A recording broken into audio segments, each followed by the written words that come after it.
Radiation oncology is essentially everything to do with treating cancer with radiation. Radiobiology is studying the effects of radiation on the tissues themselves. So you're looking at, how much radiation does it take to actually kill a tumor, things like that.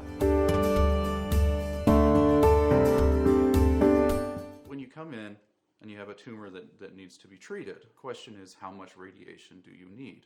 And every tissue is different, right? And different radiation schedules do different things. We've come up with some theories about how exactly the radiation correlates with tumor death, tumor growth, that kind of thing.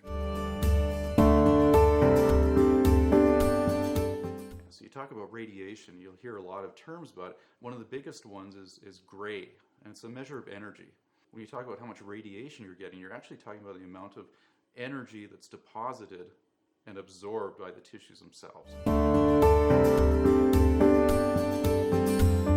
The linear quadratic model is probably one of the best we have now to say, if I give a certain amount of radiation dose to tissue, how much of the tissue will be killed? We look at that and we say, all right, if we're going to try to treat a tumor, we can use these models to try to predict if we change up the schedule and so forth, what will be the most effective.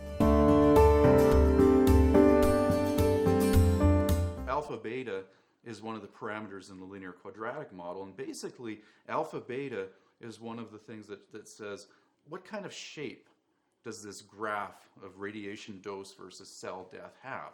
And so different tumors can have different alpha betas.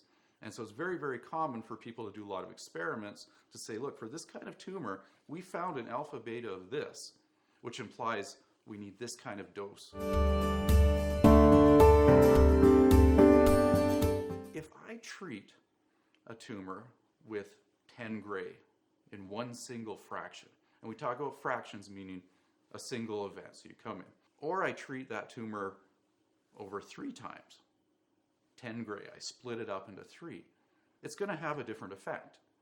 All right, I could imagine actually splitting it up into 1,000 little pieces and have virtually no effect. So there's this range, and so when we talk about biological effective dose, we say, what are the equivalent schemes to do the same amount of damage to that tumor? You might hear this comes up in a lot of websites and so forth, and especially when you talk about doses where you have all your dose being delivered in 1, 2, 3, 4, 5 fractions over a course of a few days rather than several weeks. It's a lot of radiation. The spirit of it is to say, look, it's ablative in the sense that really there should be no growth of the tumor after this dose, right? I mean, a truly ablative dose would be one single treatment and the tumor's gone. In practice, we may split it up into 2 or 3, but that's the spirit of it, enough that effectively you're not going to see any growth of the tumor.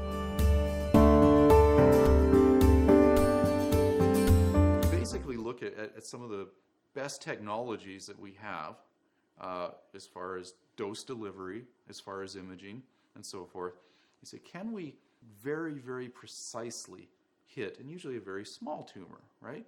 Something, you're thinking radiosurgery usually implies we've got something quite small, golf ball size or smaller, and we want extra precision on that. And when I say extra, I mean within a millimeter, right? That kind of precision. So radiosurgery is basically, the spirit of it is taking all of the things that we have combined and trying to do this very, very, very precise treatment.